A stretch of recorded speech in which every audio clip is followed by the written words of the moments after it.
So, welcome to the Adult Chair podcast, Barbara Ireland. Hello, Michelle. I'm so happy to be here.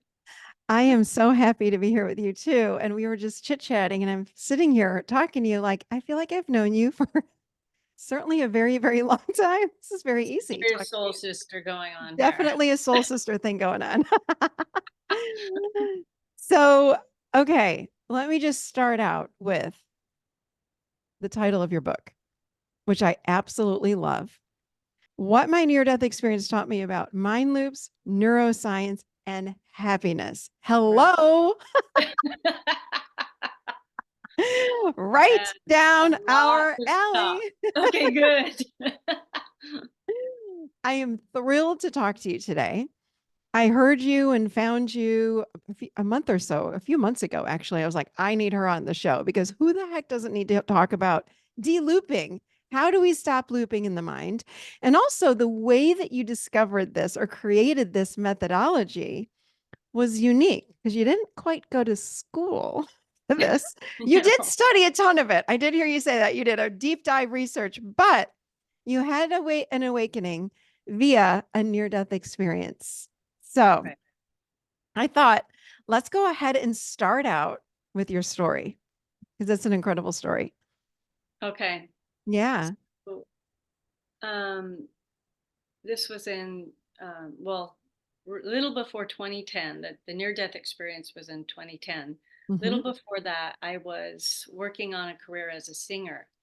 And uh, So I was in a band with the guitar player for Pearl Jam, Stone Gossard, And and we had our own separate band, and we were on a little tour in Brooklyn.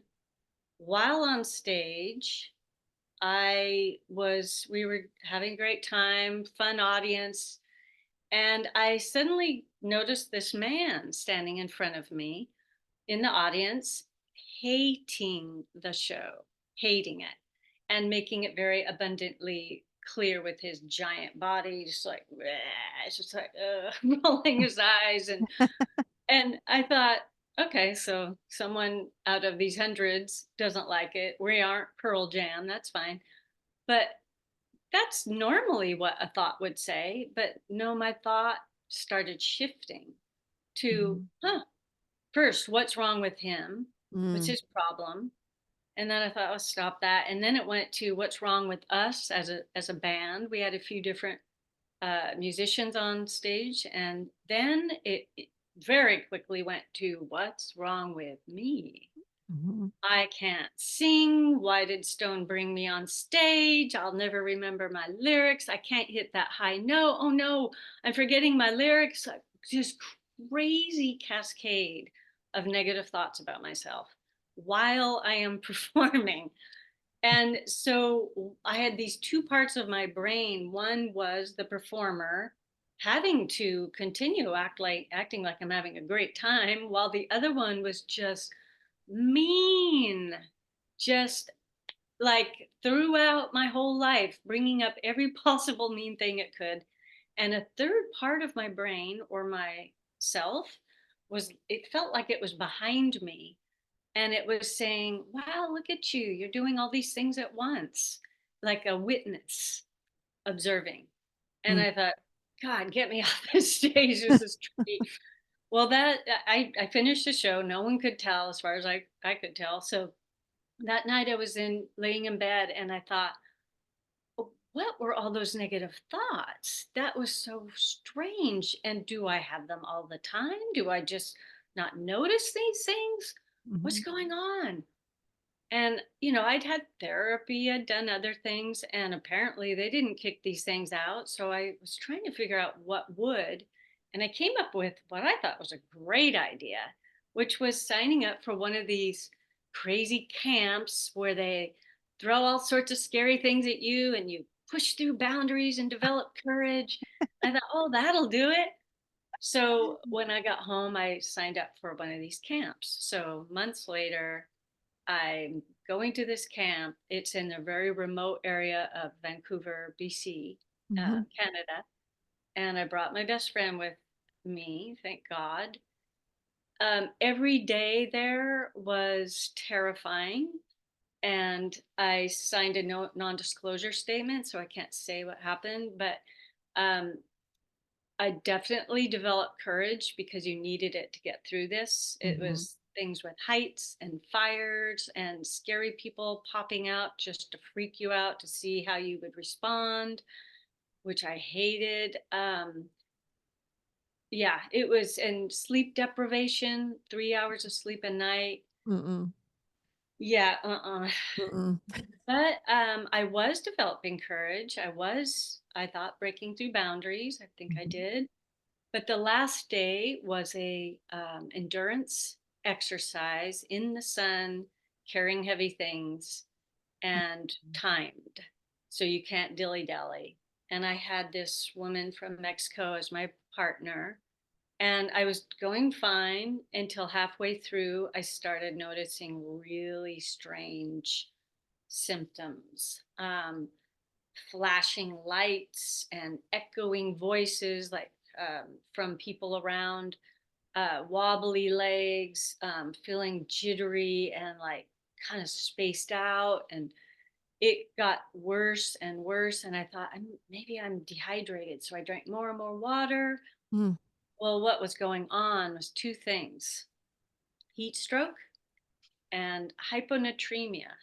And hyponatremia is something that happens to a lot of marathoners when they're Mhm. pushing their body too much, drinking too much water, and sweating too much, and all the sodium goes out of your blood Mhm. and it crashes your blood pressure. So I had that going on, and I had heat stroke going on, which was creating stroke like symptoms, which changes your whole, all your sensory organs start getting weird. Mm. Um, I somehow made it through this exercise barely, and I asked someone for a medic because I said I was going to faint. Well, they brought this man who was clearly very, very unexperienced and terrified when he saw me. He did give me electrolytes though, so I got a little bit of sodium in me, and that helped on a physical level. But he said, "Let's just take you back to your tent and have you lay down." So they drove me, and my friend saw me. She said my skin was gray, my eyes were vacant. I couldn't walk by myself. I was just Mm. dying, but I didn't know it.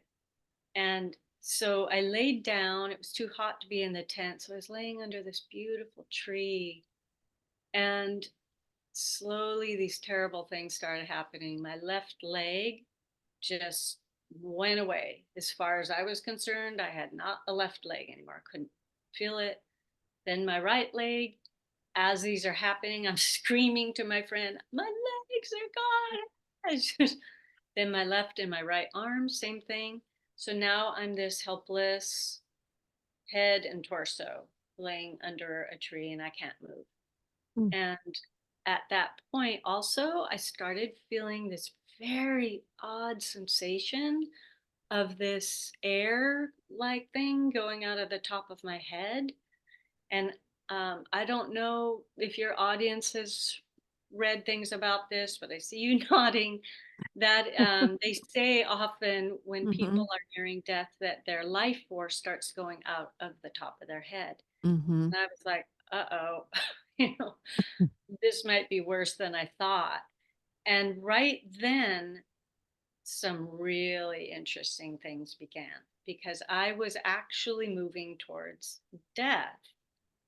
And as I got closer to that line, um, the first thing that happened was this, what I call a movie, started playing in my mind's eye. I think my eyes were closed, and it was something that had happened 2 weeks earlier.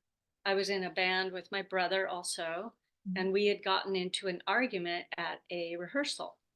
And so this was replaying, but it was not like what we call a memory, Mhm. because memories are spotty and they aren't really linear and they don't have all the senses involved. This was like watching a total movie of that experience. I was watching it and I was re experiencing, I was in it and watching it at the same time. It was a very odd Mm. uh, perception. Mm-hmm. And at some moment, this movie stopped in the middle of my debate with my brother. And all of a sudden, this male, neutral, gentle voice, I could hear it in my head. It was not my normal internal voice. It said, "What were you thinking at that moment?" And I was like, "Oh my gosh, I have a question. Who is this?" But I wasn't like clear enough to really ponder that. I just went with it. And I thought and I answered. And the moment I answered that, this movie went off. A new movie came in. This was from a month earlier, another experience with a person that wasn't quite right. And in that one, I raised my eyebrow and it said, it stopped. The frame stopped and said, "What were you thinking that caused you to raise your eyebrow at that moment?" And I answered, it went off. Another one came. I turned my head down. "What were you thinking?" Freeze framed. "At the moment you lowered your head." And Mm. this went on for hours. And I know this because I asked my friend, and also later I saw the sun and how low it was. And hours of reviewing these moments, these tiny, Mm. so-called tiny moments in a life. And this is what near death experiencers call a life review or a Mm-hmm. version of a life review. And I was reviewing these moments.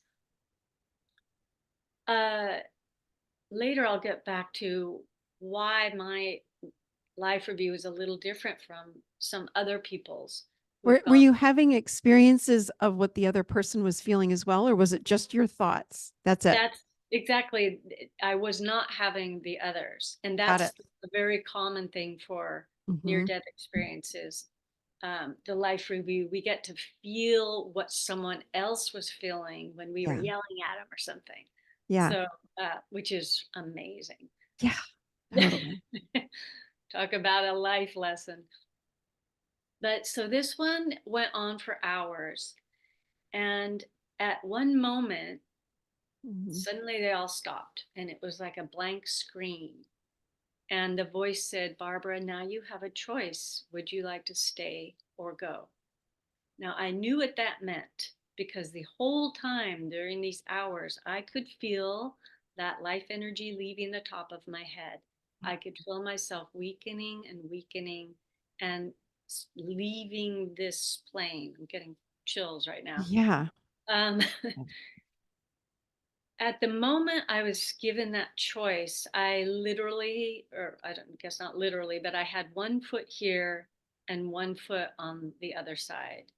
And I knew that because it felt like I was standing at this place where the veil is very thin between the two sides. I knew Mm-hmm. I was still here, but I felt what was on the other side. I didn't get a glimpse, but I felt it.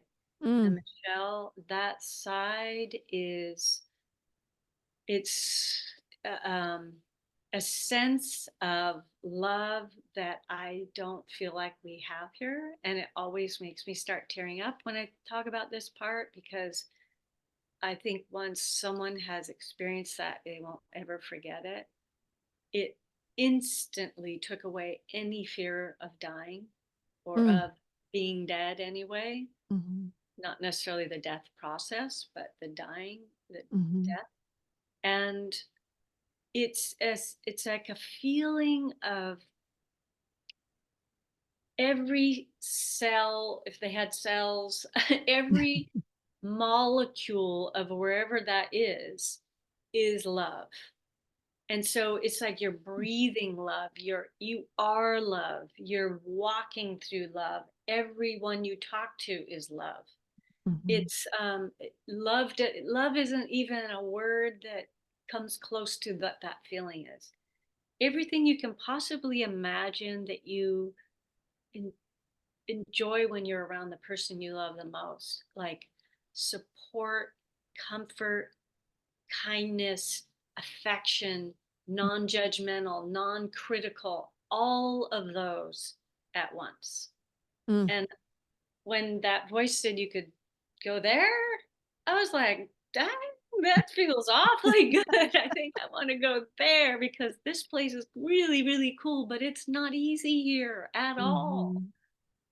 And so I asked questions to this voice about uh, projects I was doing that weren't finished, Mm. people that I felt I weren't, we weren't complete with, different aspects. And also, Michelle, I love so many aspects of life.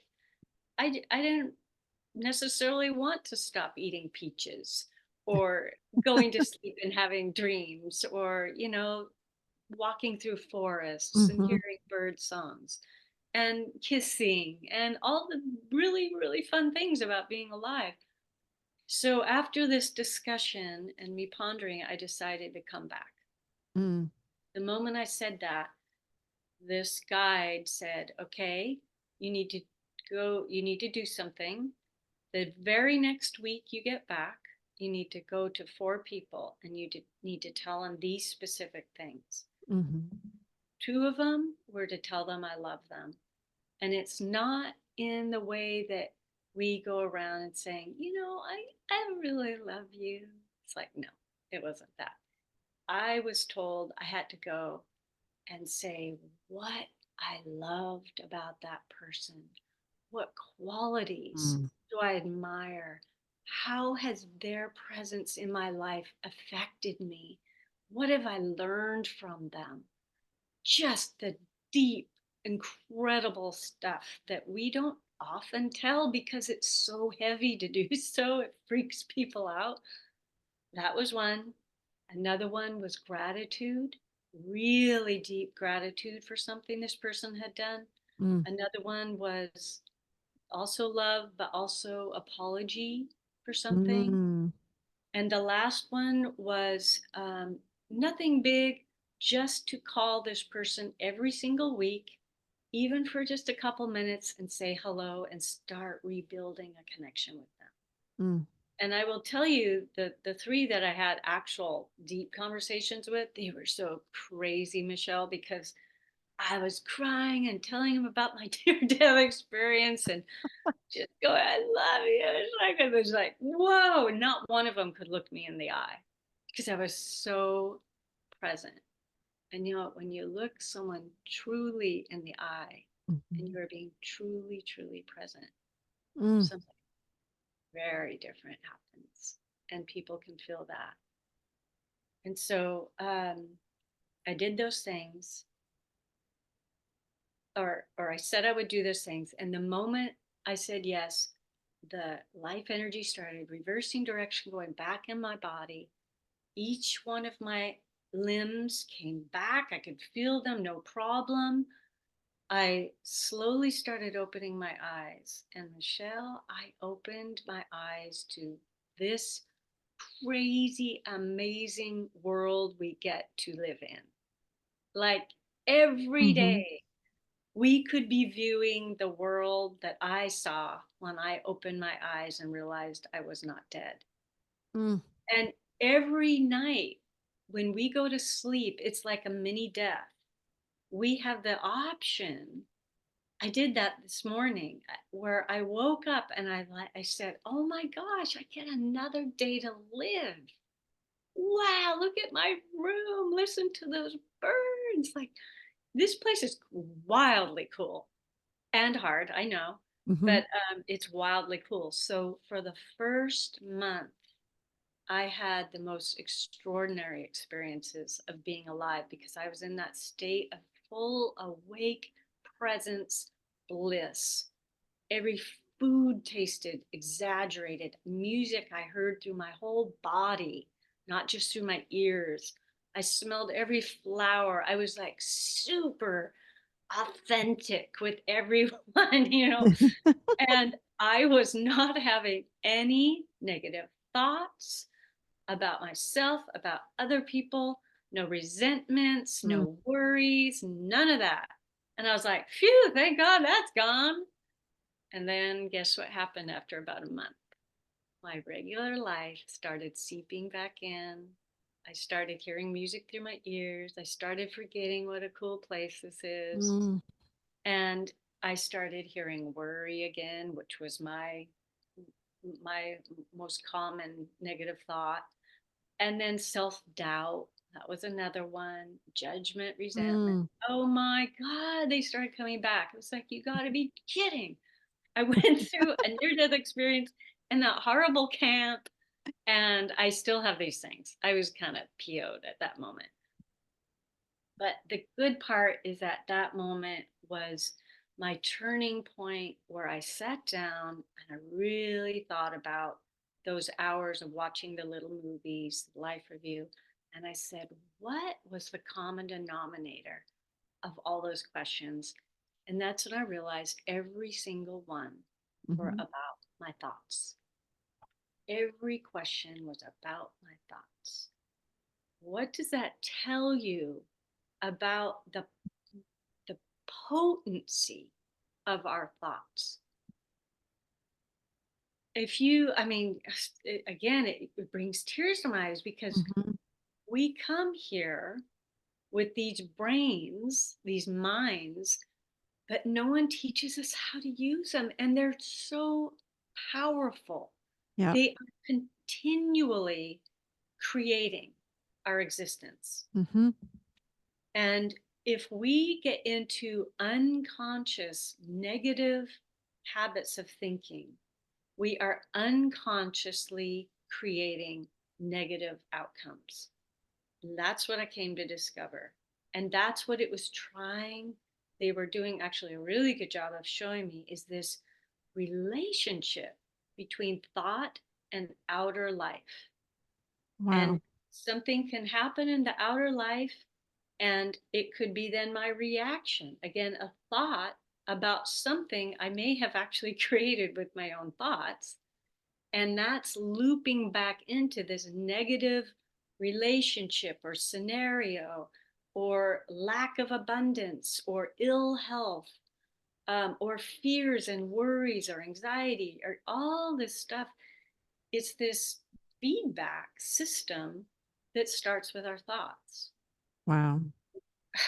When it started dawning on me. I thought, oh my God, I have to start researching this. How do I break this pattern? And that's when, as you said, I went through deep research for 3 years. I basically quit everything I was doing and dove into, from a layman's perspective, um, neuroscience, um, what causes anxiety, what causes depression, what is worry, Yeah. um, the cellular biology of how our cells actually start becoming addicted to negative emotions. Mhm. And so if, well, I won't, that's a whole nother rabbit hole. I, and also the spiritual traditions, what they say about Mhm. this. I was looking into that. And what I realized, Michelle, is there are two different kinds of negative thoughts. One is a negative thought that can come and go. Like the night I was performing, I could have said, oh, look at that guy. Too bad he doesn't like the show. I know we're not Pearl Jam. Mhm. And let it go. Mhm. Oh, well, bummer. Wish he had liked us more. It's too bad. But no, there's the second kind that I had going really big that night. And that's what I call a mind loop, where the thought comes in and we Mhm. suddenly grasp onto it and we pull it in, we make it ours, we chew on it, we're the hamster on the wheel, we won't let it go. It's like a dog with a bone, it's like, I'm not letting this negative thought go. And those are the ones that cause a lot of problems, because a negative thought like that, we may or may not be conscious of. Many we're unconscious of, but they're feeding us, and they're feeding our emotions. They trigger all sorts of things: anxiety, depression, disappointment, jealousy, just Mhm. resentment. Yeah. And then they cause, those emotions cause behaviors: over drinking, overspending, Mhm. um, overworking, all the overs. And starting fights with people, and procrastination, and not going for our dreams because we don't think we're good enough.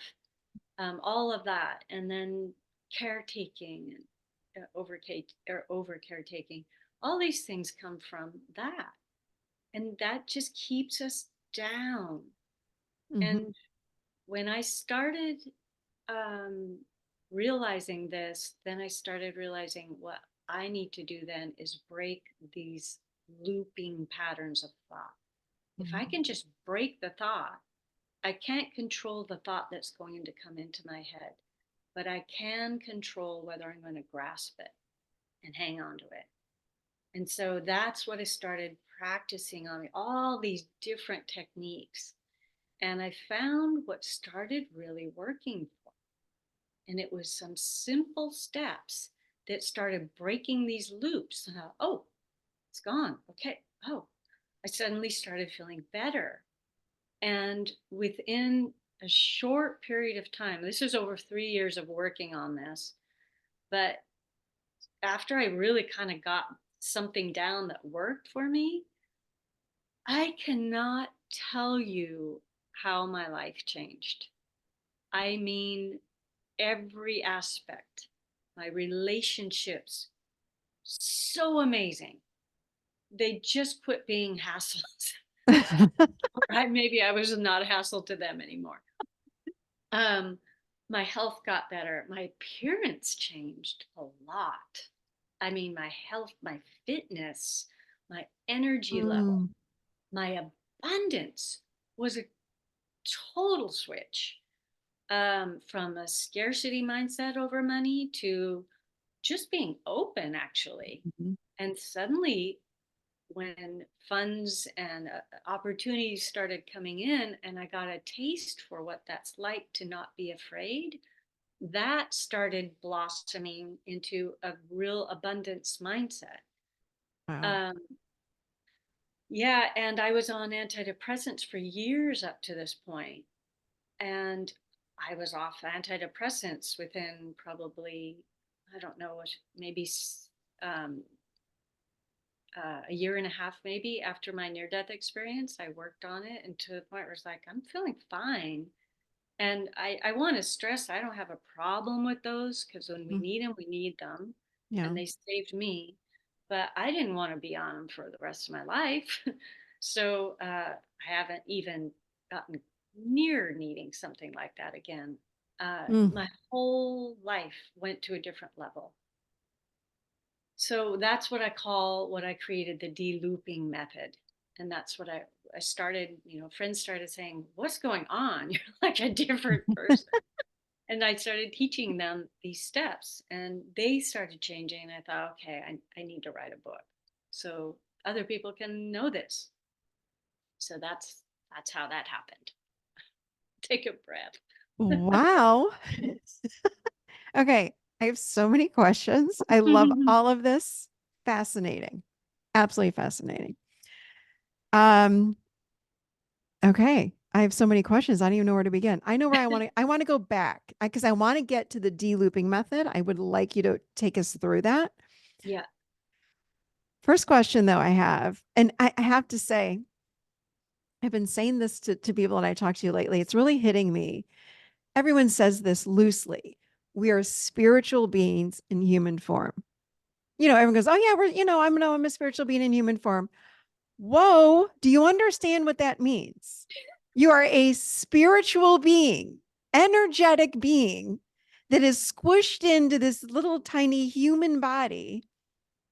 Like, really, I don't think humans get it. I think that we're not grasping how magnificent it is. And I'm going to say I'm the first one that took it for granted for Yes. most of my life. But what I realize now is exactly what you said. When you're debating coming back here and being in human form or going, and crossing over and dying, I think people forget things like you said, eating peaches and kisses. And we have human form, a human suit, a human body, so that we can hold hands with someone. Because when you're just energy or spirit form, you don't have a human body. We can't taste chocolate. We can't taste peaches. We can't feel the drip of peaches coming down our chin and all over our neck, right? We can't feel the wind on our face because we don't even have a face. And I've noticed the more that I slow down, I'm going to speak from my personal experience. I really practiced over the last year or so slowing down, slowing down, slowing down. And that concept that we are spiritual beings in human form is like, I'm like, wow, why would I sit in front of the television and eat dinner? Or why would I sit in front of the television and consume this food that I can't do when I'm in spiritual form? So I get it. Not to your level, I'm sure. But I really appreciate that you chose to come back for the experience of hiking, eating food, making love, holding someone's hand, eating chocolate, all the things, because and I'm inviting everyone to just contemplate that for a moment. It's Yeah. amazing that we have these human bodies. And life is hard. Like you said, life can be very hard, but you have a body.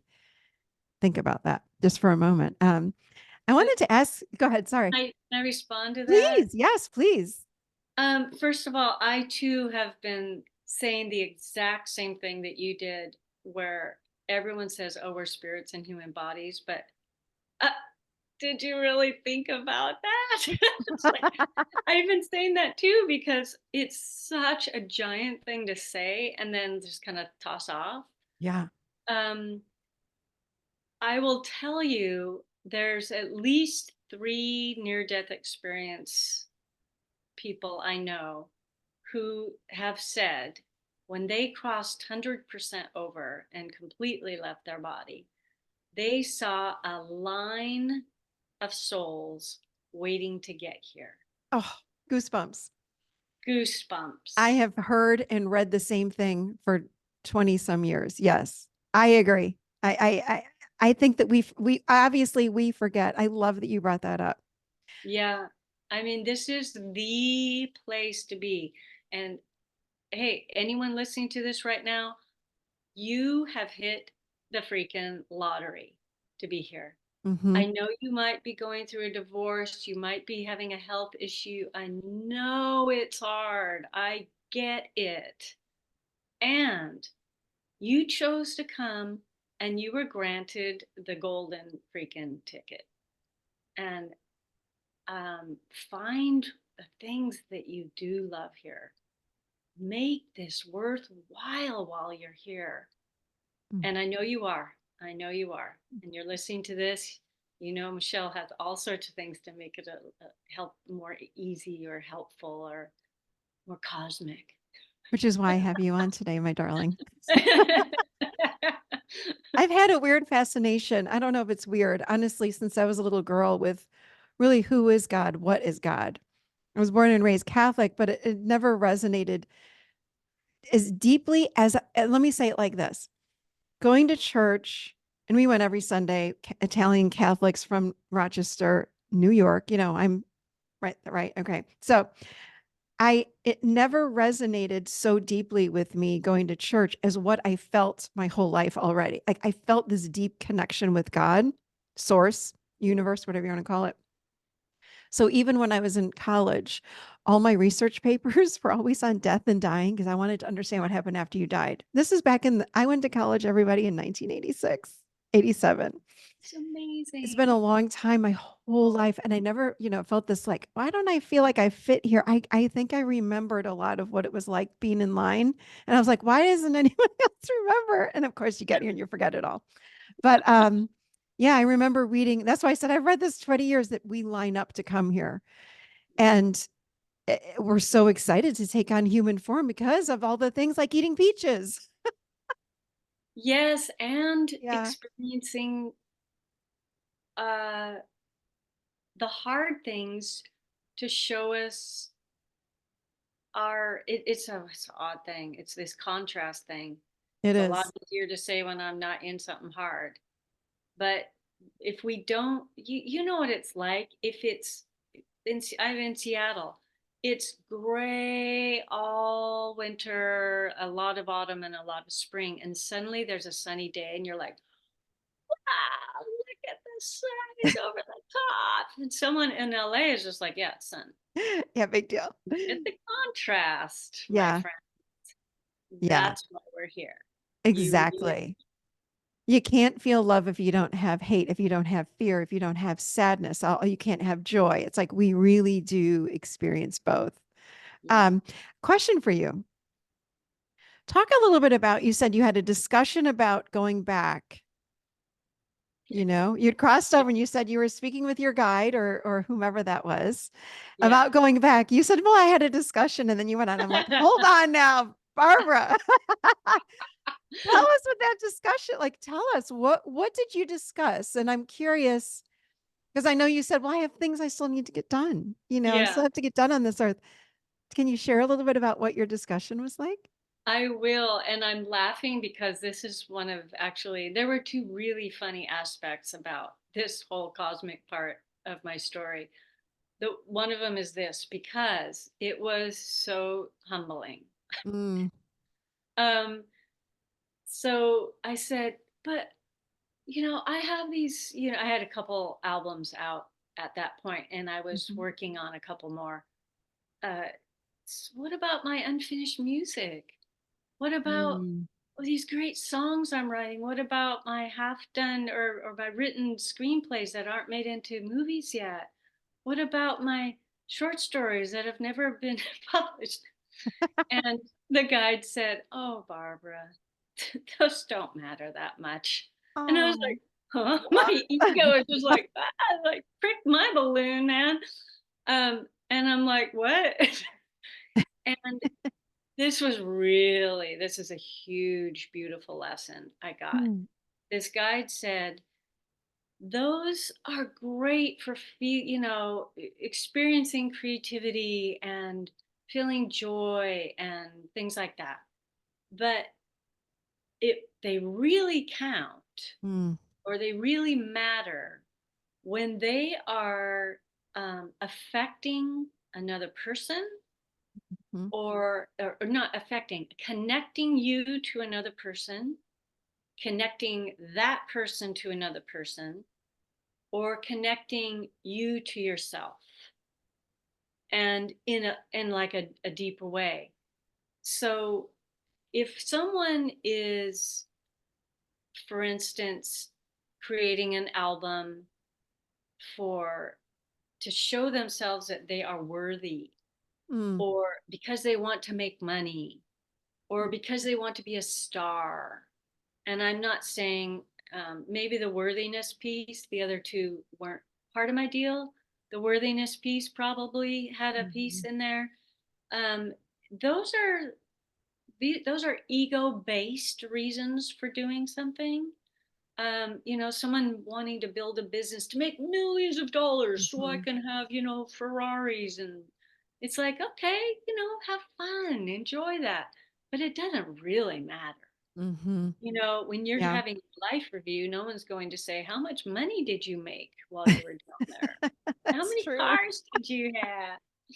It's like, it doesn't matter. No. But did your company connect you with other people? Or did your Mm, company connect that person with another person? It's mm, all about relationships. mhm, And the voice said, how you show up is what counts. How you enter a room, how you leave a room.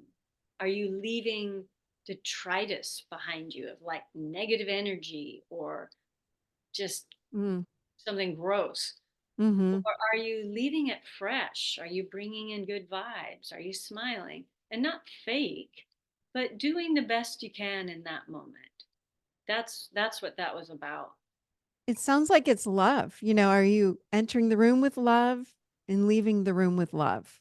Yes, Right? I mean, to mm. whatever degree we can in that moment. So was there something in particular that that guide said to you that made you say, "All right, I'm staying for sure." It was not so much about my projects anymore. Mhm. Although I could tell myself that I could adjust some things to make them more meaningful to others Mhm. or to me. Right. But it was more about uh, the the people. I Mm. really needed to clean some stuff up. I didn't Got it. want to die. with a resentment towards them or from them. Yeah, makes a lot of sense. This Yeah. is why we need to clean up before we do pass. I get that for Yeah. sure. Yeah, clean it up. Let's talk a little bit about, I love what you're talking about, thoughts.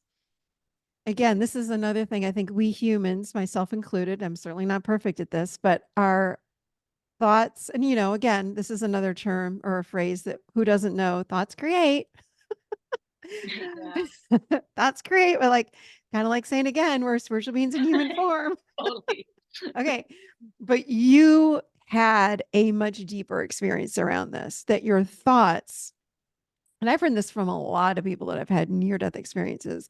We need to really be more conscious of our thinking and our thoughts because it truly is creating what's out there. Like Yeah. I'm pointing for those of you that can't see me, but like outside of me, but even inside of me. Because what Yeah. you said was it's even creating depression, anxiety. It also creates your behaviors, your regrets, illnesses, all of it. Can you Mhm. talk a little bit more about that? Because this is so important. And it's interesting because if you think about somebody that's really negative, let's say, they have a very negative outlook on life and they might be depressed or anxious or have some sort of physical issue and they're trying everything under the sun and it's not working, right? So it's like we need to be looking at the source, which is not just physical body, right? It's like we've got Yes. to be looking at what the heck we're thinking. That seems to be the root of everything. That's the tap root to everything else. Please Yeah. talk about that. Please. Yeah. It's interesting, Michelle, because up until literally about 3 months ago, Hmm. I really saw this whole mind loop thing as helping me and helping other people just deal with life. Mm. Um, I didn't really make this full on understanding of my near death experience about the creation of this world Hmm. that I see with my eyes as coming from my mind. But it suddenly, like you were saying, you've had these huge kind of openings Hmm. or spiritual awakenings Hmm. lately, and so have I. And I think a lot of people are. Yeah. Yeah. And it suddenly became super clear that that was the deeper meaning of this life review I had. It was literally showing the correlation between my thought and my experience. And, um, when people talk about the law of attraction or manifesting, Hmm. the thing is they don't realize they are 100% every waking moment doing that. Hmm. It's just, Hmm. it's undirected. So I guess you could say instead of conscious creating, it's unconscious creating. And so we definitely have the power to do to start creating the things we do want in our life because we can see what's happening. And I know for sure, I mean, when you start tuning into this and noticing what's going on in your I mean, the first step of the delooping method is detecting what you're thinking. And when you start becoming aware of what you're thinking, you start seeing correlations all over the place Hmm. about how your thoughts are affecting everything. It's so bizarre. And I'll give you just a one example is I had a lot of grief over the last year and a half. I had a lot of really close people die. Oh. And I'm a hiker, I'm very fit. I swear to goodness, my hips were just like, no, we're not even walking a mile on flat ground. We are so sore. Oh, And wow. I'm like, what's going I mean, I actually went and got x-rays done. I'm like, there's something wrong with my hips. It must be cartilage, like a bone on bone, especially my right hip. there was nothing wrong with them. On the x-ray, it was like perfect. I was like, but I can't even walk. And this lasted for a couple months on and off. I mean, it was terrible. Pain, arthritis, like terrible. And then I'm like, hold on, what am I thinking? And I started noticing. Oh, I mean, obviously, I was noticing my grief thoughts. I was going through grief, Mm, but I was more and more aware of the thoughts that started right before it got so painful I couldn't walk. And wow. they were hardcore. They were kind of like, how can I live? Not that I wanted to die, but it was that feeling of how can I live without this person in my world? Mm. How can I move forward? How can I move Oh, what a metaphor forward? that is, Barbara, right there. Exactly. You need your legs and your hips to move you forward. Exactly. Wow. And as soon as it started dawning on me the relationship between my thoughts and how it was affecting my actual physical body. When Yeah. I did notice that, Yeah. it would start changing at least the way I was phrasing things.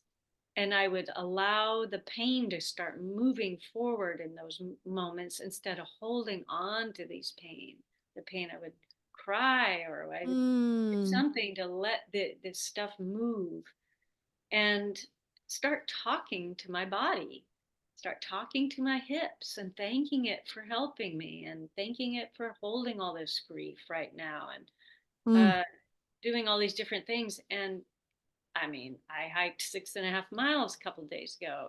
Wow. It was amazing how fast that changed. And that's just one example, but one has to become very aware then of these correlations. And I think with money is a really good one because you can see results suddenly. Like for no apparent reason, I got some weird check a couple days ago for $164. I'm like, what the hell? Like, thank you. It's like it's just odd the things that can happen. I have a friend that got a card in the mail from some anonymous someone who thinks her art's beautiful with $100 bill in there. Wow. I don't know what she's thinking, but it must be pretty good. And it's that easy. It Right. really is. We were talking We about that. were talking about this before we started. It really is that easy. In Yeah. fact, like just like you're saying, when we live in that moment and clear the thought and live in true present moment, doesn't have thought really. We're not thinking, we're just in this space. Things just start showing up. People show up. I keep having that experience. It's blowing my mind. I'm putting forth no effort and everyone's landing right here in front of you. I'm like, wow, that was easy. Just Yeah. step in the moment. Um, so when you talk about that you had to go in, and I'm so sorry for all your losses, by the way. I'm very Thank you. sorry. Thanks. Um, but it sounds like your thoughts were preventing you from feeling the emotions that were in the body. Would you say it like that?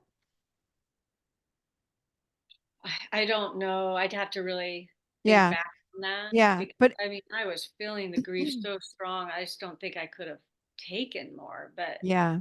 and sometimes the body does things like that so that I don't go and distract myself. So I don't go Right. into the house. I'm like, just Right. stay here and deal with it. Yeah. I'm not really sure. Mm. Yeah, because I'm thinking, wow, those thoughts that were anyway, whatever. Let's just move on from there. But I want to ask you about the de-looping method. Can you walk us through?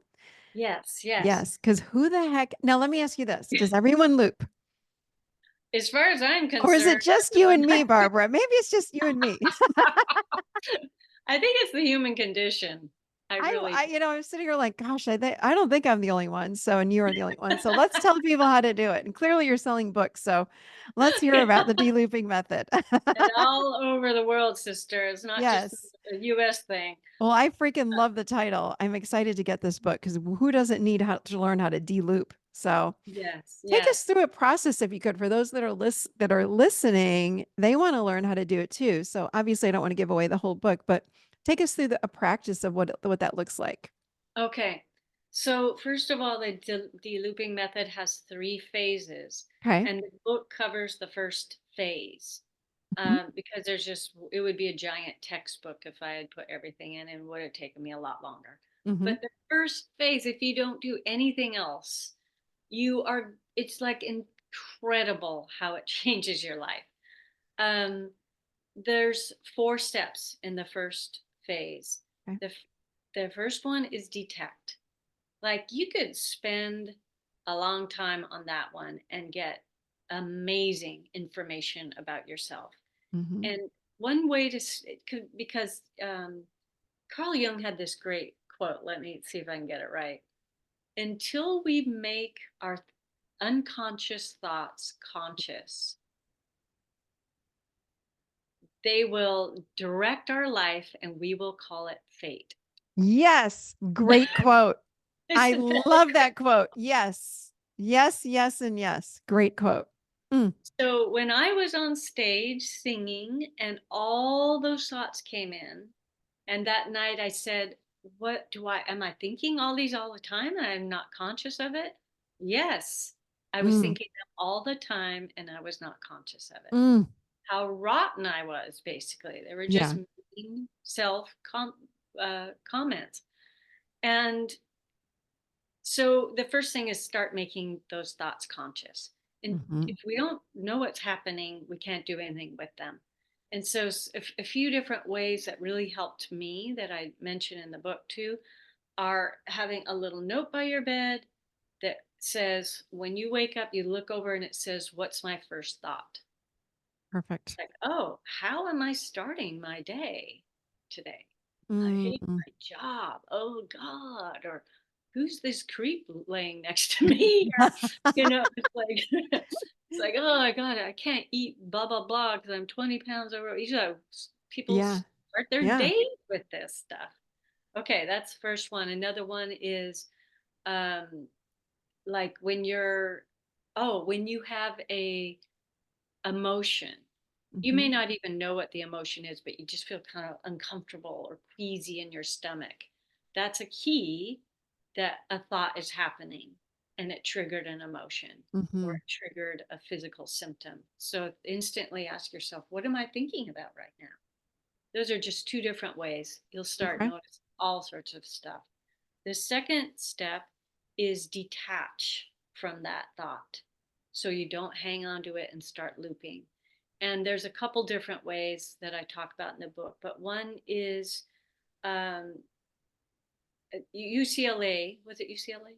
Yeah, did a study on this. So I say that because it's going to sound so dumb. People go, I don't want to do that. But UCLA did a study and showed a crazy result from this. So they hooked people up with like things on their brain, and then they had them put them through a test where they were thinking a negative thought. They were depressed, I think, and then they had them name the fact that it's a negative thought. So it could be, I'm oh, I have that jealous thought again, or this is jealousy, or this is the mind loop, or oh, that's a negative thought. That's all you have to do. You could Mhm. call it creepy John. That's my Mhm. creepy John part of my side. Whatever you want to do, just give it a name. And just naming this thing Mhm. puts it outside of you so Mm. you are not it anymore. You are not, Got it. I am jealous. It's like, I am having a thought that is jealousy. And it's a bizarre separation Mhm. that instantly lifts your mood and your Mm. energy. It puts it at a distance. I am Exactly. not jealous. I'm having a thought that I am jealous. Is that how you'd Yep. say? Oh, that's beautiful. Love it. Puts you pretty much in a little bit more into a witness standpoint of you Yeah. having life. Yeah. That's powerful. And then the Okay. third step is detouring. So you Mhm. come up with a different thing to occupy your mind. Mhm. And Mhm. there's a lot of different things you could do there. And then the fourth one is de-story, Mhm. which is pulling the story out of this whole crazy scenario you have going on in your head. How someone wronged you, or how you said something so stupid yesterday, or I mean, these crazy things that we say. Mhm. And like the other day, I'm I'm s- I'm starting a decluttering, delooping group, by the way. It'll be on Great. my website pretty soon because there is such a relationship with clutter in the mind and clutter out here and everything. But Wow. because I was thinking about decluttering, I had this memory where my brother and his wife were decluttering and I happened to come over. This was literally like 25 years ago. And I walked in and I saw some things I'd given my brother. And I'm like, oh, you're giving those away? And he's like, Oh. oh, yeah, and he felt bad. I have felt so embarrassed about that for Mm. 25 freaking years. Like, it's none of my business if he gives these something away. And so I finally was like, I just got to clear this up. So I texted him and his now ex-wife and I Mhm. said, "Oh my gosh, I'm so sorry I said that." And they were laughing and they both wrote back and said, "Isn't it funny how we remember things that no one else remembers?" They Mm. don't remember that at all. But that was a loop stuck in my head from 25 years ago. So I needed to go into that scenario and pull out this story that Yeah. I had said something really stupid in that moment. And, I could look at that like, oh, that woke me up to the Mhm. fact that when I give a gift to someone, that's theirs now. They can do whatever they want with it. And I don't know why it was that moment. It's like it woke me up. So I actually gained a lot from that moment of saying that now seemingly stupid thing. Uh-huh. I'm pulling this story out of me being embarrassed about it. I'm grateful to it. It's just it's like reframing something, finding the benefits from something. Yeah. Find why did this happen for me or find the gifts because everything is about us, isn't it? It's yeah, But we've got to be willing to look. yes, Everything. Everything. Every time I think somebody has hurt me, I'm like, wait a minute. Hold on. Let me look inside of myself. What's going on within me? How did that happen? What's in this for me? There's something that's in this for me. So beautiful. yes, it is. I love these steps you just gave. Powerful, all of them. Yeah, So who great. is having the thoughts? Because when we say we're witnessing, right? Who's witnessing, Barbara? That's such a good question. Yeah. Yeah, well, we could, I don't know how this whole thing is set up, honestly. It's so complex and so beautiful and so strange that we're Yeah. even here. Yeah. I feel like though there's a part of me watching me go through this whole experience of life, and you Yeah. can comment on this and be very calm and unbiased, just observing. And Yeah. then there's the part of me that gets all embroiled, the ego part, the Barbara Yeah. part. Yeah. That's the one That's what having I the was that's thought. what I was thinking too. Yeah. Ooh, this was so good. Is there anything that you want to add that we might have missed? This was such great stuff. Yeah, I do. I just want to real briefly just express the last two phases, just so people know Please. where they're going Yeah, with please. Let's the go. loop thing. So Mm. the second phase is about removing the negative emotions that are stuck in the body. And Mm. Okay. yeah, it's beautiful. So these Yeah. things get stuck and they trigger us throughout the day. Mm-hmm.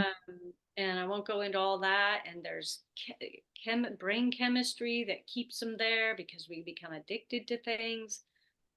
If we're having a breakup, for instance, you may really be grateful to be away from that person, but you still might crave hearing their voice. Mm-hmm. That's the brain chemistry going, I still want some of that. So you start releasing those things that are left in the body. Mm-hmm. And then the last phase is the manifestation phase, you could call it, or the conscious creating phase. Mm-hmm. Because once you've cleaned your thoughts, once you've cleaned your emotions, and you don't have to wait till it's all gone. But once that process is, you're being unblocked, Mm-hmm. there's room to start creating from a Mm. conscious level. And that's when you just have so much freaking fun. So that's what that's all about. Talk just for a minute about when you say release from the body, that the step prior to the creation. Let's give us Yeah. one way we can do that. What's a simple way to do that? Um, well, EFT tapping is Yeah, one it's a way great that one. works. Yeah. Mm-hmm. The way I do it is what I call dissolving Mm-hmm. emotions. And so if you think of a moment that there was some moment that happened and you were really upset about something, and you either didn't have time to process it in the moment, but probably you just didn't want to. And you're like, Mm-hmm. yeah, that was horrible. And you just shove it down and you don't revisit that. That doesn't just go away. It gets lodged into this beautiful, beautiful, darling body of ours. Mm. And so I don't know if anyone in your audience has ever had a massage, but sometimes they start pushing on something and you're like, you know, Yes. suddenly you're like, oh my God, it opened up one of these little packets of Yeah. grief or something. Yeah. And so these need to move. And Yeah. how I dissolve things, it's a very simple process of just getting quiet enough to feel where they are in the body. And Mm-hmm. sometimes they're lodged in the stomach or a head or heart a lot of times. Yeah. And you can feel them and you can even get the shape of them. And once you start tuning in, you're not trying to do anything. You're not trying to dissolve it. You're not trying to get rid of it. You just let it exist. Mm. Just let it be. You just let it speak or not speak. Just honor it for a second. Mm-hmm. And it may or may not move, but every time I've done that, it's moved Yep. because I'm not trying to force it to do anything. And it just starts going, oh, thank you for giving me some room. And it Yeah. starts moving. Sometimes it ends up in tears, but usually I'm yawning or I can feel it literally going through my body. Mm-hmm. I'm sure you felt that. These Mm-hmm. like weird tingles and rushes. This morning I woke up with a dream. I can't remember it, but it had a bad residue this morning. I felt this tight stomach. I Mm-hmm. kept trying to get the dream back so I could release it. And I'm like, wait a minute, I don't need the dream. So I focused on that feeling and I went, it's It it's was just like, I don't know gone. what it was, but it left. So So, true. When we put our attention on that physical response, that emotion, it's an energy. And then it exactly. opens it wide. It opens it up so it can. I mean, energy is always in motion, but when we give it Yes. attention, it really moves. I love this. Thank you, thank you, thank you, thank you, thank you. Oh, thank This was you. so good. Where would people find you if they want to learn more about what you're doing? So, how to stop negative thoughts.com is where all this mind loop stuff is. Love it. And again, in about a month, I'm going to be having a group of people where we're de-looping and decluttering. And it's super inexpensive. And it's going to be so much fun. So just keep an eye out for that. That's mid-May of 2024. And then and what was the other thing? Oh, barbaraireland.com will take you to my mind loops work and my music. Oh, beautiful. Thank Yeah. you so much. We appreciate you being here today with us. This was amazing. Well, you are such a bright light. I'm so grateful to be here and meet you, Michelle. Thank you.